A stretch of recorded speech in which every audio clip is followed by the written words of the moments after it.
So, short story tayo ng ng mga customer visit po namin. Bali, ito po yung account ng Caloocan.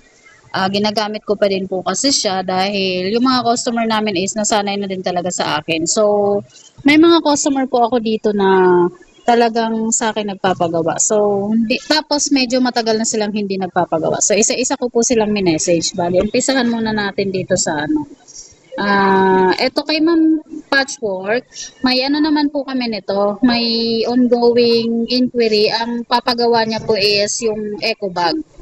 So, regular customer naman natin ito. Hindi ko po siya ma-visit, so kailangan ko na lang po siyang i-message dahil hindi rin po ako maka-visit sa kanila. Ito naman po is, minessage ko din siya. Pakita ko na lang po yung yung successful na natin, na na transaction. So, eto po si Ma'am Reby. Si Ma'am Reby po is minessage ko, then nag-reply naman siya. Tapos po siya, nag-message kung ask lang kung gumagawa kayo ng full sublimation shirt, kung meron kayo Peljeps. 360 pieces na shirt sana. Mag-ask kung magkano each. Then, ayan. Tapos nagbigay siya ng design, more or less ganyan daw po. So, sinagot ko naman po siya, then tinawagan ko din naman po siya niyan. Tapos, sabi niya po sa akin is, yung anak ko na lang ang tawagan mo, nasa DOH siya. Binigay po niya yung number ng anak niya. Then, tinanong ko po siya kung anytime pwedeng tawagan. So, okay naman daw. So, ito na nga po. Punta na tayo dito sa kay Ma'am Rio kasi may message ko din siya. So, ito po si Ma'am Rio. Nilagay ko na po siya sa healthcare. Si Ma'am Rio po, ayan po yung anak ni Ma'am Rebe. Ito po yung magpapagawa ng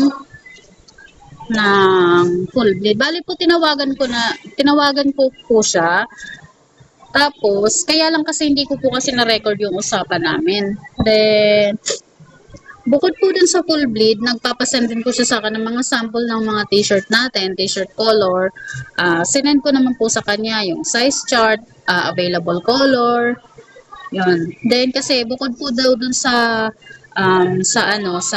full bleed, meron pa siyang CVC with print lang. So, eto po is, inaayos lang po ni ma'am yung design niya. Then, isi-send niya na po yung down payment.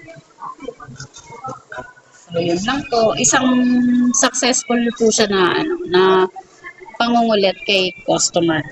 So, hindi po talaga masama na mangulit sa customer. Lalo na ngayon na hindi kami makaalis. At wala ding walk-in sa store.